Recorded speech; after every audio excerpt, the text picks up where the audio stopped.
When I reported on this a few weeks ago, maybe a month ago, since I'm secretly a member of a lot of these retailer only forums, I know that a lot of the retailers, now there are a lot of local game store owners who are indifferent or support my work. There are also a lot that hate me as a human being very deeply and are very, very empowered behind their anonymity and private groups to talk all sorts of junk about me. But so when I predicted this Amazon relationship coming up, they were going bananas, talking about how absurd it was and how nothing, I'm always wrong. My information is no good, even though time and time again, I prove that my sources are good. And in this case, I'm going to take a bit of a victory lap because I was right. My information was good. As Magic has hit a 25-year mark, you've probably noticed that we've been experimenting more with new products and new expressions for Magic. By the way, how'd Brawl work out for you? Lately, we've launched a few more experiments in trying to get the right product to the right player in the right way. We know Magic is a global brand, and almost everything we produce is for a global audience. We also know that not every experiment is ready for the global stage, just as digital products sometimes beta test in small markets. We also have experimented with region-specific products like the Global Series, which was dumb. One of our core tenets of our fan-focused strategy is to make sure we deliver Magic to players when and where and how they want it. For example, Magic has been available on Amazon from various stores and distributors, but we've formalized a direct relationship with Amazon in the United States. I told you that they were doing that. I told you a month ago. In many parts of the world, Magic has already been available directly from Amazon and other online retailers. To that end, Magic will be available directly online from Walmart and Target in the United States as well. Who needs local game stores? You can buy all the cards you want. You're not going to have any place to actually go meet people and play the game, but who cares? You can get free 2-day shipping on your $79 booster box from Amazon.com now. Because remember, Amazon's going to sell it for whatever the hell they want. My guess is Amazon is paying around $40 to $50 a box because they're buying in massive, massive quantities. The goal here isn't to divert customers to these channels. Really? It's to meet customers who are already there and give them a better experience. A formalized relationship gives us the ability to better distribute products to players who aren't lucky enough to live near one of the many awesome local game stores. Yeah, local game stores that will continue to shut down because you continue to do this idiotic crap. You buried exclusive products like from the vault. You stopped making a good exclusive products like Modern Masters exclusive to local game stores. You stopped giving out good FNM promos. You stopped giving good rewards to pre-releases. You've cut back prize support that you're providing to local game stores. Which one of these things is supposed to be helping local game stores? Now, you'll be able to get almost everything you need from Amazon. Don't worry, you're going to still be able to get the worthless Jace's Spellbook from your local game store. But you'll be able to buy Modern Masters from freaking Amazon now. And also, I think my next prediction is that they will do trademark brand enforcement so that Wizards is, in fact, the only people allowed to sell Magic the Gathering product on Amazon. That's what I think the next step is, because that's exactly what I would do. Okay, I would say, all right, well, screw it. I mean, go all the way. If you're gonna just screw over local game stores, why go halfway? Don't dip a toe. Just cram your fists right up their ass. I mean, this on top of you giving the exclusive Ravnica product to Channel Fireball now to get a Grand Prix to help them.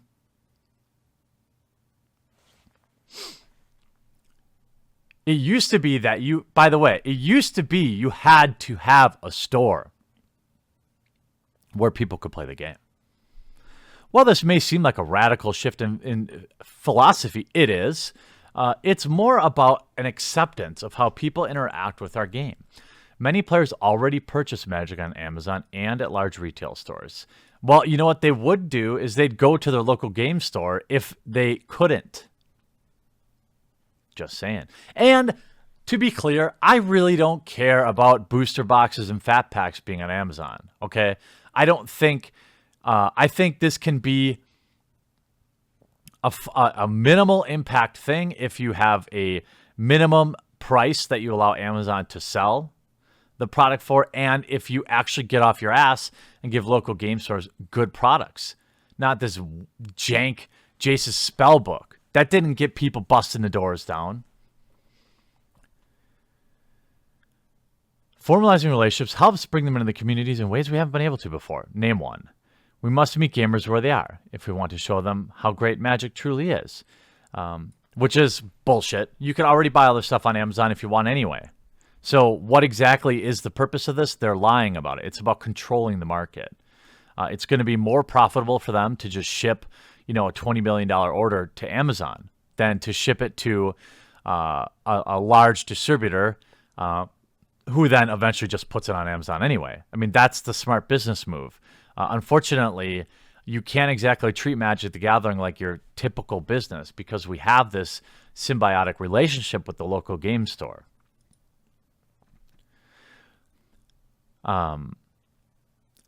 We won't also leave it just to that. Local game stores, especially the stores who participate in the WPN, are vital. They provide great play experiences, fun places to shop, and are a center for the gaming community. That's why we support them with organized programs like Friday Night Magic and pre-releases. By the way, you just cut back price support for that. With promotional items that nobody wants and exclusives like one of the jankiest products I've ever seen, the Signature Spellbook, or special edition DVD cover or D&D covers. Okay, fine. Most D&D players don't give a shit about that. You don't collect D&D books. You buy them to use them. With early release of the product and buy a box promos, that did help them. And hopefully they'll continue to allow that and not let Amazon do it.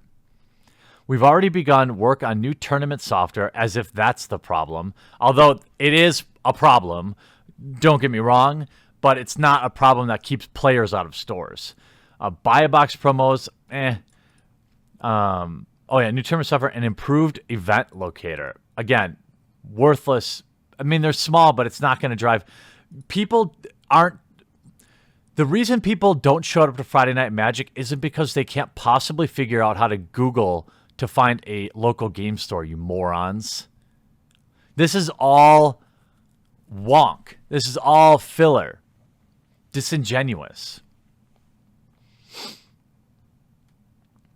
You will see more product and distribution experimentation from us in the future. No kidding. Of course, you're selling out. You're maxing out right now. Sometimes those will fall flat. Name one that ever worked. The best thing you've innovated in the last 10 years was probably expeditions, and you blew it. You put too many expeditions in, and you put them in too many sets. You should have had 2 or 3 expeditions in every set. That would have always made them cool to pull. Instead, you blew your load, and you put 30 of them out, and people got saturated. And you burned out in just a few sets. Nobody even wants the Amonkhet ones because they look like Pringles chips. Oh, and you can now pre-order Guilds of Ravnica Mythic Edition from Channel Fireball for pickup. This, by the way, is in response to... What do you think? Do you think they're doing this because the Pro Tour is making, or the Grand Prix Series is making so much money? Do you think that's what it is?